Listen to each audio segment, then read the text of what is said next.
Hello friends, ഇന്ന് Sunday ആയിട്ട് വെറുതെ ഇരുന്നപ്പോൾ ആലോചിച്ച് കുറച്ച് സേമിയ ബാക്കി ഇരിപ്പുണ്ട്. അപ്പോൾ നമുക്കൊരു പായസം ഉണ്ടാക്കിയാലോ എന്ന്.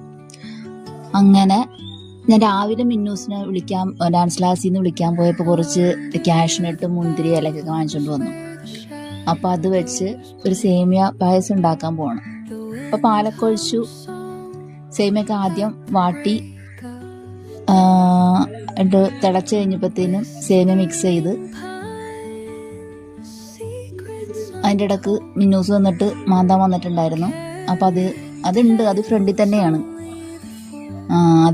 അതിട്ട് ഒന്ന് തിളയ്ക്കണ വരെ കുറേ വെയിറ്റ് ചെയ്തു. എന്നിട്ട് നമ്മൾ ആ സമയത്ത് ഏലക്ക മറ്റേ പഞ്ചസാര ചേർത്തൊന്ന് ചതച്ചെടുത്ത്, അപ്പോൾ ഒട്ടിപ്പിടിക്കൂലല്ലോ, ആ തൊണ്ട് മാത്രമായിട്ട് കിട്ടും. അപ്പോൾ അത് ഇട്ടു. അത് കഴിഞ്ഞ് നമ്മൾ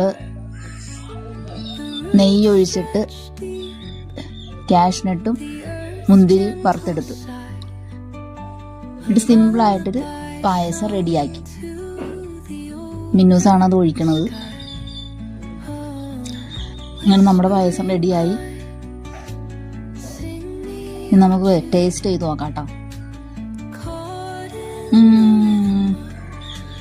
നല്ല പായസമായിരുന്നു. കുറച്ച് സമയം കൊണ്ട് പെട്ടെന്ന് ഉണ്ടാക്കിയാണ്. സേമിയ അല്ലെങ്കിൽ നമുക്ക് പെട്ടെന്ന് ഉണ്ടാക്കാൻ പറ്റുമല്ലോ, സിമ്പിൾ പായസം അല്ലേ.